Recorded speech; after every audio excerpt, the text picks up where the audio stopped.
Сәлеметсіздер ме оқушылар? Мына мақалға назар аударайықшы. Ұяда не көрсең ұшқанда соны ілерсін дейді. Ұя деп отырғанымыз әрқайсымыздың отбасымыз.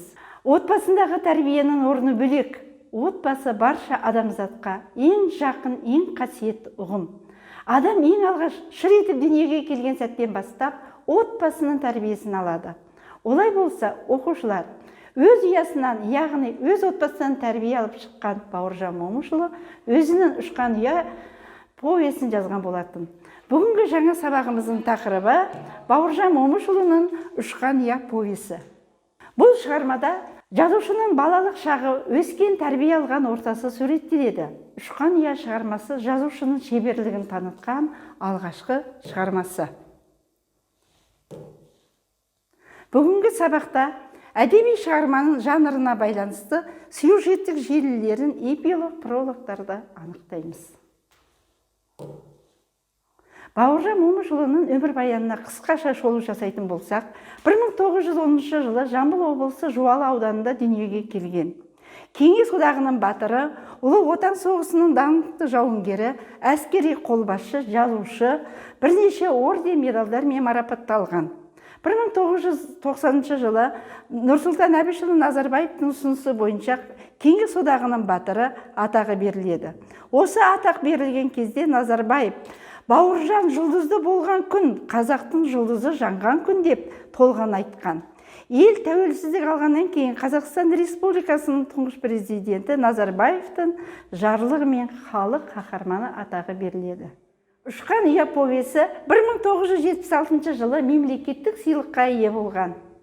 Оқушылар, Бауыржан атамыздың өз дауысын естіп көрейікші.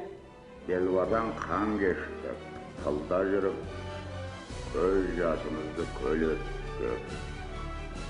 Күн түндемей еңбек етіп, жеңіс үшін тер төктік. Осының бәрін біз тарих алдында, отан алдында, адамгершілік, намыс алдында ақ ниетпен азаматтық борышымызды өтеу үшін істедік. Сөйтіп, оны абыроймен ақтадық. Бұл жеңіс бізге арзанға түскен жоқ. Ел дегенде еңіреген ерлеріміздің қан майданда құрбан болғандар аз емес. Қол аяғын беріп, мүгедек болып қайтқан ерлеріміз де аз емес.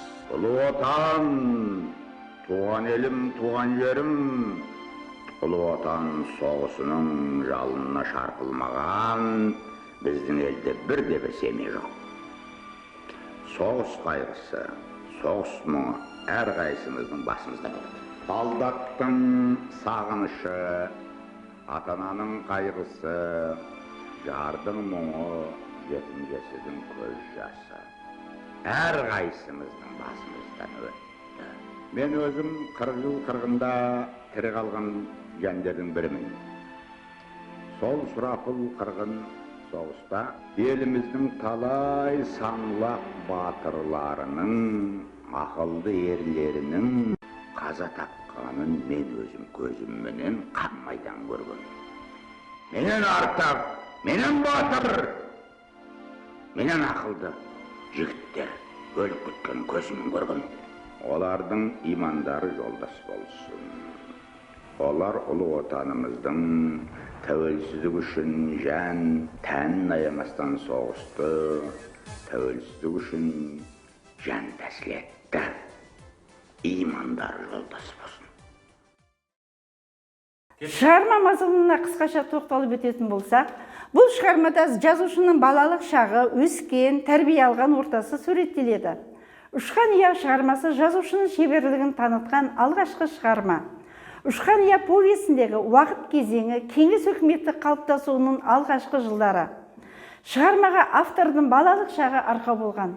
Өзінің ес біле бастаған кезінен мектеп табалдырығын аттағанға дейінгі өмірі әңгімелейтін шығармада күллі дүние автордың өзіне ғана тән көркемдікпен суреттеліп, бала Бауыржанның қабылдауы сезімі түйсігі арқылы өтеді.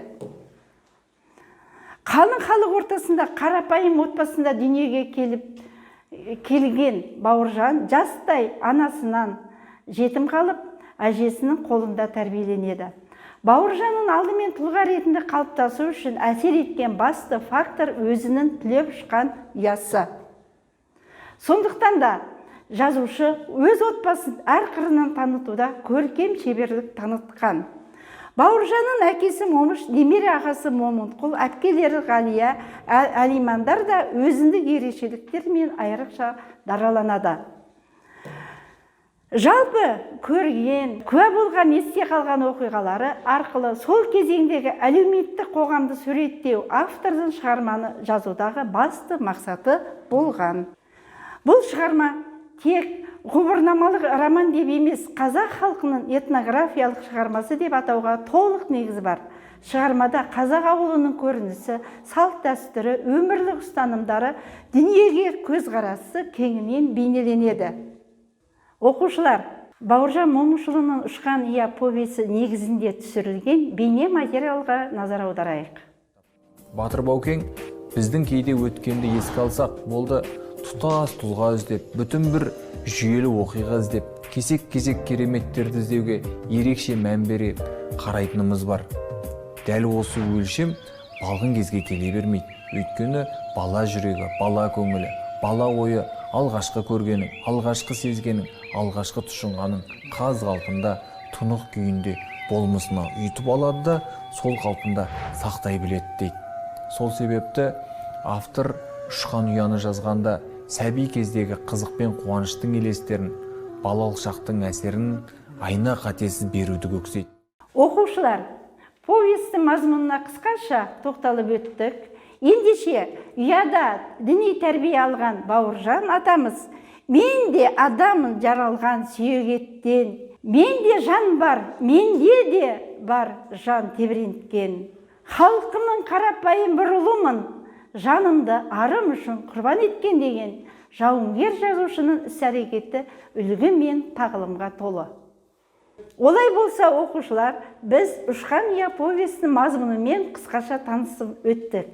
Ендігі кезекті тапсырмаға берейік. Бірінші тапсырма – 7 атаңды танып біл.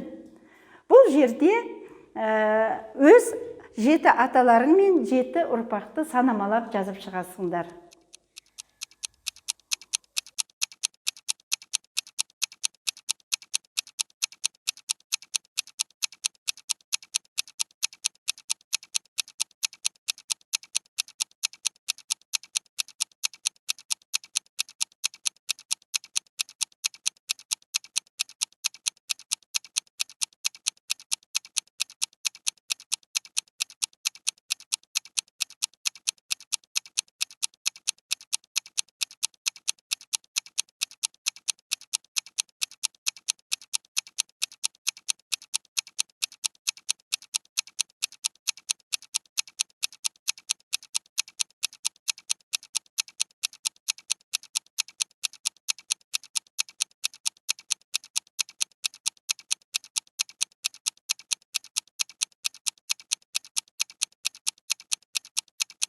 Жазып болсаңдар, балалар, ықтимал жауапқа назар аударайық.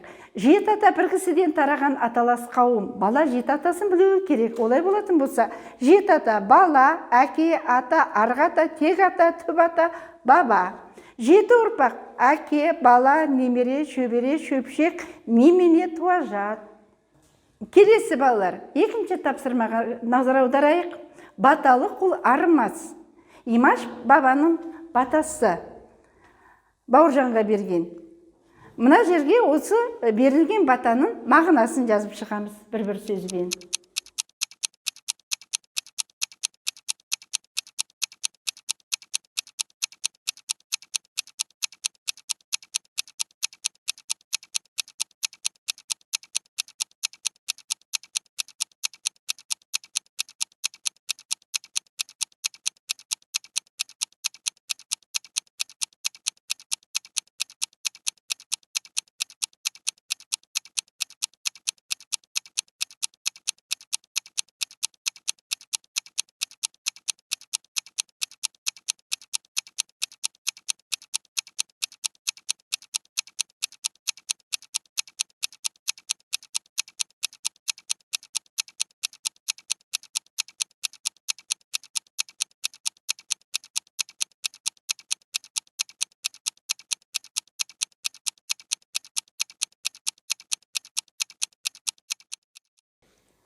ықтимал жауапқа келетін болсақ, Имаш бабаның батасы.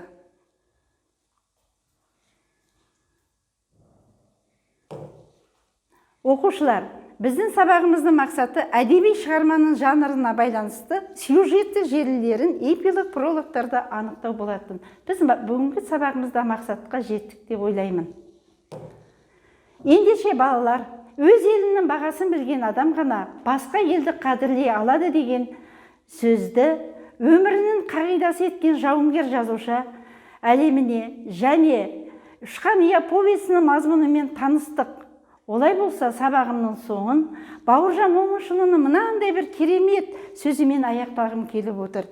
Ер жүректілік пен батылдық жүректен шығуға тиіс. Яғни бәріміз де еліміздің патриоты, елімізді қорғайтын азаматы болайық.